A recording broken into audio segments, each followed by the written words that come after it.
বাংলাদেশি পর্যটকশূন্য কলকাতার new market, ঢুকছেন ব্যবসায়ীরা। নতুন বছরের শুরুতে কলকাতার মিনি বাংলাদেশ নামে পরিচিত নিউ মার্কেট চত্বরে বাংলাদেশি পর্যটক কম থাকায় বন্ধ হতে চলছে খাবার হোটেল থেকে শুরু করে রকমারি শালকাপড়ের দোকান। নিউ মার্কেট চত্বরের Kyd Street, Royd Street, Sudder Street, Free School Street, Collin Lane, Totty Lane, Marquis Street সহ নিউ মার্কেট এলাকায় ছোট বড় প্রায় সব ব্যবসায়ী বাংলাদেশি পর্যটকদের ওপর নির্ভরশীল। ব্যবসায়ীরা বলছেন, গত বছরের জুলাই থেকেই পরিস্থিতি একটু একটু খারাপ হতে শুরু করে। চলতি ফেব্রুয়ারিতে পরিস্থিতি খারাপ থেকে অতি খারাপে দাঁড়িয়েছে। টানা ৬ মাস এই এলাকার ব্যবসায়ীদের ব্যবসা কার্যত তলানিতে ঠেকেছে। এ অবস্থায় কেউ ব্যবসা গুটিয়ে নিয়েছেন, কেউ বা গোটানোর কথা ভাবছেন। করোনা মহামারী চলাকালেও কলকাতায় এই মিনি বাংলাদেশের অবস্থা এতটা খারাপ হয়নি।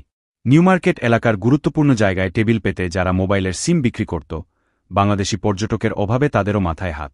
হাতে টানা রিকশা থেকে মোড়ের ফলের দোকান, সবারই এক অবস্থা। অন্যদিকে বন্ধ হয়ে গেছে বেশ কয়েকটি মুদ্রা বিনিময়ের দোকান। যে কয়টি মুদ্রার দোকান আছে সেগুলো বন্ধের মুখে। তাছাড়া তলানিতে নেমেছে কলকাতা ঢাকা রুটের বাসযাত্রী সংখ্যাও। প্রতিদিন যেখানে ৩০ থেকে ৩৫টি বাসের চলাচল ছিল, তা এসে দাঁড়িয়েছে ৫ থেকে ১০টিতে। নিউ মার্কেটের একটি পরিচিত খাবারের হোটেল ধানসিডি রেস্টুরেন্ট।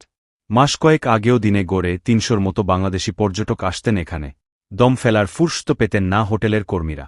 সেই হোটেলে এখন কার্যত মাছি মারতে হচ্ছে। দিনে মার্কেটে মাত্র ২০-২৫ জন মানুষ এই হোটেলে খেতে আসছেন। হোটেলটির কর্মী অশোক মজুমদার বলেন, ১৫ বছর ধরে তারা এই হোটেল ব্যবসায় রয়েছে। ব্যবসায় অনেক উত্থান পতন এসেছে, পরে পরিস্থিতি স্বাভাবিকও হয়েছে, কিন্তু এবার বোধহয় আর খুব সহজে স্বাভাবিক হচ্ছে না। তিনি আরও বলেন, এই জায়গাটা বাংলাদেশি পর্যটকদের ওপর বেশি নির্ভরশীল। এখন বাংলাদেশি পর্যটক নেই বললেই চলে, তাই রান্না কম করতে হচ্ছে। আগে আমাদের হোটেলে দিনে কমপক্ষে ৩০০ বাংলাদেশি পর্যটক খেতে আসতেন, সেখানে এখন আসছেন ২০-২৫ জন। এরকম চলতে থাকলে হোটেল ব্যবসা বন্ধ করে দেওয়া ছাড়া আর উপায় নেই। নিউ মার্কেট চত্বরে বাংলাদেশি পর্যটক আসলেই তাদের পছন্দের কাশ্মীরি শাল, চাদর কিনে নিয়ে যান। দেশে ফিরে আত্মীয়স্বজনদের উপহার হিসেবে দিতেন এই পোশাক। সেই কাশ্মীরি শালের দোকানও বাংলাদেশি পর্যটকদের অভাবে বন্ধের মুখে। মার্কুইস স্ট্রিটে কাশ্মীরি শালের দোকান রয়েছে শ্রীনগরের বাসিন্দা নিশর আহমেদ খানের। গত ২৫ বছর ধরে ভাড়ায় চলেছে কাশ্মীর আর্ট বাজার নামে তার দোকান। শেষ ৮ বছর ধরে পারিবারিক ব্যবসার হাল ধরেছেন ছেলে মুহাম্মদ তালেব। বছর কয়েক আগে করোনার কঠিন সময় পেরিয়েছেন। ভারতসহ গোটা বিশ্বে তার প্রভাব পড়লেও কখনো ব্যবসা বন্ধ করার কথা ভাবতে হয়নি তাদের। কিন্তু বাংলাদেশি পর্যটকদের অভাবে এখন সেই ভাবনা ভাবতে হচ্ছে। ২৫ বছর বয়সী গ্রাজুয়েট মুহাম্মদ তালেব বলেন, বাংলাদেশ থেকে যেসব নাগরিক আসছেন তারা মূলত মেডিকেল ভিসায় আসছেন। চিকিৎসা করিয়ে দেশে ফেরার সময়ে তাদের হাতে যদি অর্থ থাকে তবেই কেনাকাটা করছেন। এ ধরনের গ্রাহকদের ওপর ভিত্তি করে ব্যবসা চালানো কঠিন।